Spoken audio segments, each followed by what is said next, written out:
when we get to that place of being vulnerable, not vulnerable in a weak sense, but vulnerable in a wholehearted sense. It's like, okay, this is the truth. When we get ready to speak our truth, quite often we will cry. It's very vulnerable to tell our truth, but we go from being defensive to intimidating to truth-telling. That's the lion. And the lamb, the courage of the lamb is that knows that there's a time to follow, that knows that there's a time to be quiet, that there is a time to listen, that there is such a thing called authentic surrender. Anyone in a 12-step program has realized the power of authentic surrender because it's not giving up, it's giving over. It is realizing that I've been given a spirit of courage and compassion and wisdom. And I, in my current circumstance, may not know how to show up courageously or compassionately or wise, but there is something within me that will guide me.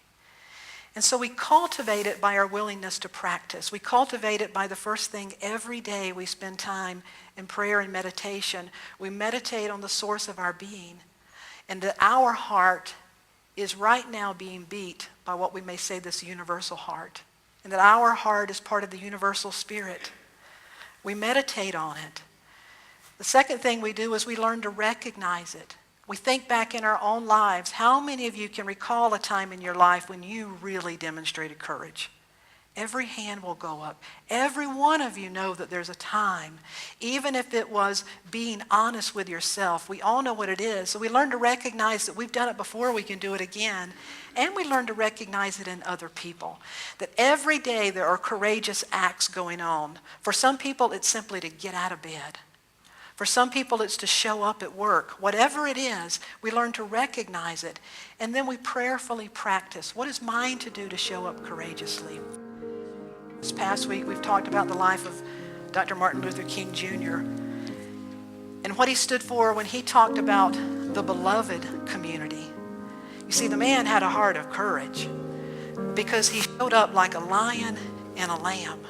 He was willing to die for what he believed in, and what he believed in was the human potential, the beloved community.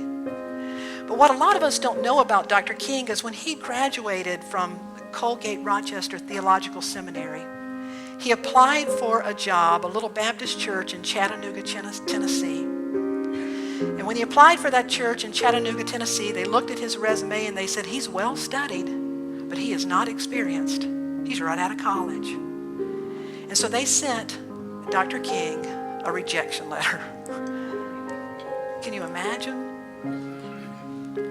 How many of you have ever received a rejection? Been sidetracked? Had somebody poo-poo your dream? Had somebody tell you you can't do that? What would have happened if he took that rejection letter and said, oh well, I must not be cut out for this? But you see, he had a heart of courage. When he was rejected, he allowed himself to be redirected. And so he applied for another church in Montgomery, Alabama. And the rest is history.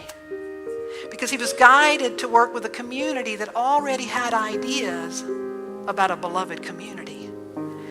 You see, sometimes when life is rejecting us or we feel like that things are happening, we can either go into fear and fight or a place of victim. And just like the ego would have us pretend to be something we're not, the ego would also have you say, oh well, I'm going to walk away because there's conflict here. No. Wisdom and courage and compassion are knowing what's mine to do and when to show up. And so we are this beloved community called to be courageous and peaceful.